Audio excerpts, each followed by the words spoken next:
Mars 2026. L'Italie se retrouve encore dos au mur, contrainte de passer par les barrages pour espérer voir la Coupe du Monde. Une situation qui, malheureusement, devient presque familière pour les Azuris. Après avoir déjà manqué les qualifications directes en 2018 et 2022, le doute s'installe sérieusement autour de cette sélection historique. Car oui, on parle ici d'un géant du football mondial, quadruple champion du monde, seulement devancé par le Brésil. Une nation mythique, mais qui, depuis plus de 10 ans, peine à s'imposer lorsqu'il s'agit de décrocher son billet pour le mondial. Alors comment expliquer une telle chute? Ce que l'on observe aujourd'hui n'est pas lié à un simple accident ou à une génération ratée. C'est le résultat d'un lent déclin, nourri par plusieurs facteurs accumulés au fil des années.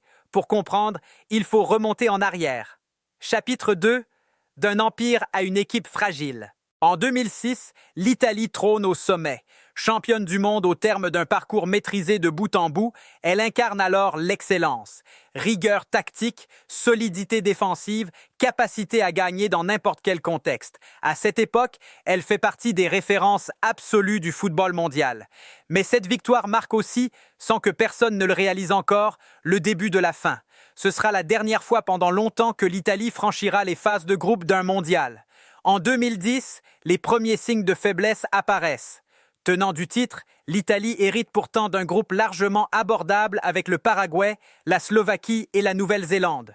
Résultat, aucune victoire, 2 nuls, une défaite et une élimination prématurée. Un véritable choc. 4 ans plus tard, en 2014, le scénario se répète.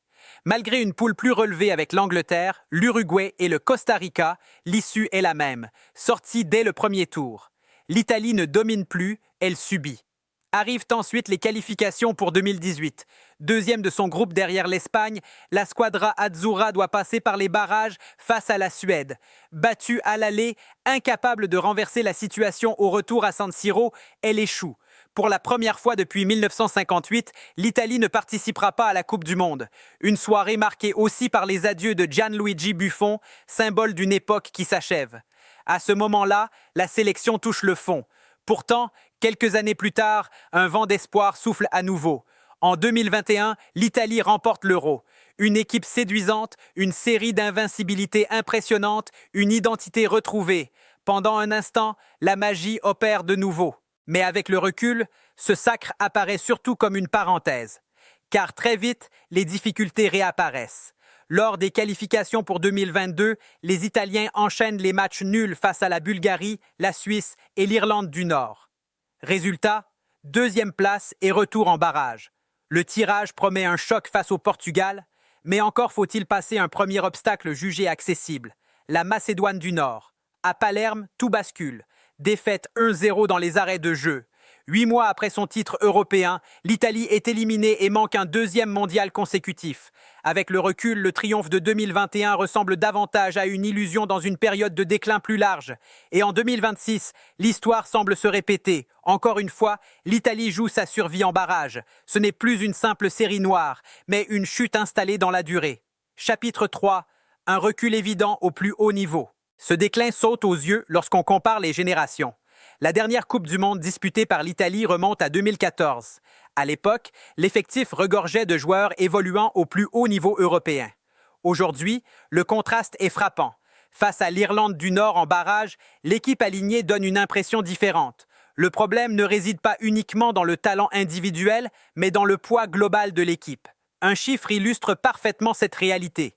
Parmi les 28 joueurs convoqués, seuls 2 évoluent dans des clubs qualifiés pour les 8e de finale de la Ligue des Champions 2025-2026. À peine 7%. À titre de comparaison, des nations comme la France ou l'Espagne approchent les 50%. L'Italie dispose encore de bons joueurs, mais beaucoup moins d'éléments appartenant à l'élite mondiale. Ce recul se voit aussi dans les distinctions individuelles. Autrefois omniprésents dans les classements du Ballon d'Or, les Italiens se font désormais rares. Sur les éditions 2023, 2024 et 2025, seuls 2 noms apparaissent, Niccolò Barella et Gianluigi Donnarumma. Un constat inquiétant, surtout face à des nations comme la France, l'Angleterre ou l'Espagne, qui placent chaque année plusieurs représentants au sommet. Chapitre 4. Une génération montante moins fournie. Cette perte d'influence s'explique en grande partie par un problème de formation.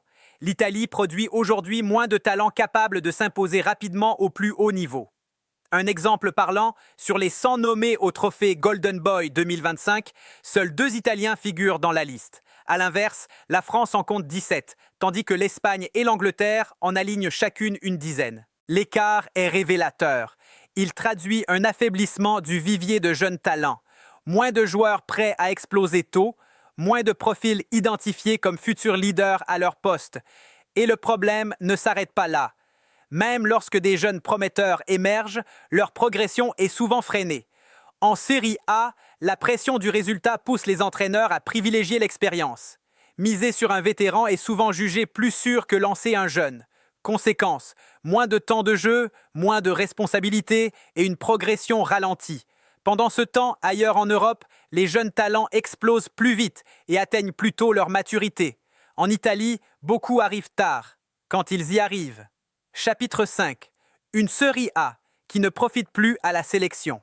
Autre paradoxe, malgré son niveau compétitif, la Serie A ne bénéficie plus autant à l'équipe nationale. Le championnat reste attractif, performant en Europe, mais il est de moins en moins composé de joueurs sélectionnables pour l'Italie.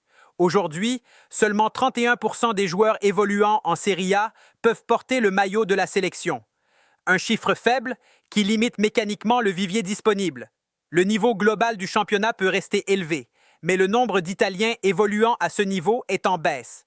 Résultat, moins de joueurs expérimentés au très haut niveau, et donc une sélection qui peine à rivaliser avec les meilleures nations. Et le problème va encore plus loin. Non seulement les joueurs italiens sont moins nombreux en Serie A, mais ils sont aussi très peu représentés à l'étranger, notamment dans les plus grands clubs européens. Si on regarde la dernière liste, seuls quelques noms sortent du lot. Gianluigi Donnarumma, présent dans un club majeur, et Sandro Tonali, qui évolue lui aussi dans un championnat de très haut niveau. À côté de ça, les autres joueurs expatriés jouent dans des structures bien moins exposées, comme Diego Coppola au Paris FC ou encore Matteo Retegui en Arabie Saoudite. Ce constat est loin d'être anodin. Les grandes nations exportent leurs meilleurs talents dans les clubs les plus compétitifs. C'est là que les joueurs progressent le plus, qu'ils s'endurcissent et qu'ils prennent l'habitude des grandes affiches. Aujourd'hui, l'Italie manque clairement de profils habitués à ces exigences. Résultat, une sélection moins expérimentée dans les matchs à très haute intensité, avec moins de certitude, et surtout moins de leaders. Et justement, en parlant de leadership, le choix du sélectionneur en dit lui aussi long sur la situation actuelle. Chapitre 6. La question du sélectionneur. Gattuso. En mars 2026, c'est Gennaro Gattuso qui est à la tête de la sélection italienne. Un choix qui peut surprendre, surtout quand on connaît la richesse du football italien en matière d'entraîneurs. Des noms comme Carlo Ancelotti, Antonio Conte, Roberto Mancini, Luciano Spalletti, Stefano Pioli ou encore Roberto De Zerbi font partie des références mondiales. Et pourtant, c'est Gattuso qui a été choisi.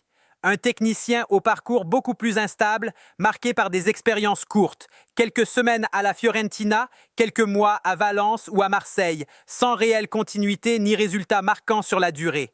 Ce n'est pas forcément le profil le plus rassurant pour redresser une sélection en difficulté. Attention, le problème ne commence pas avec lui, il est bien plus ancien.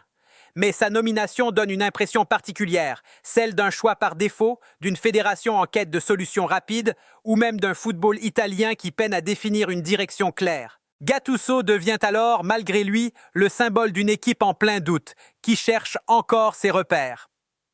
Chapitre 7. Quel avenir pour l'Italie ? Ce qui rend la situation encore plus préoccupante, c'est que le problème ne peut pas être réduit à un seul facteur. Ce n'est ni uniquement une question de sélectionneur, ni simplement une génération moins talentueuse, ni même une qualification ratée. On est face à un affaiblissement global. Il n'y a pas eu de chute brutale, mais plutôt une lente dégradation. Une perte progressive de niveau, presque invisible au départ, mais qui aujourd'hui se remarque à tous les niveaux. La vraie question est donc simple. L'Italie peut-elle redevenir une grande puissance du football mondial? Car malgré tout, elle n'est pas totalement perdue. Elle possède encore des joueurs de qualité, une base solide et surtout une histoire immense. Mais elle avance sans réelle continuité, sans dynamique claire et surtout sans cette identité forte qui faisait sa marque autrefois. Pendant ce temps, les autres grandes nations continuent d'évoluer, de se renouveler, d'intégrer leurs jeunes talents. Et l'Italie, elle, semble coincée dans un cycle qui dure depuis près de 20 ans. Alors maintenant, tout l'enjeu est là. Comment relancer la machine? Faut-il miser davantage sur la formation? Mettre en place des règles en Serie A pour favoriser les joueurs italiens? Ou changer complètement de direction, notamment sur le banc? À toi de me dire ce que tu en penses. Et si ce contenu t'a plu, pense à liker, partager et t'abonner pour ne rien manquer des prochaines analyses. À très vite!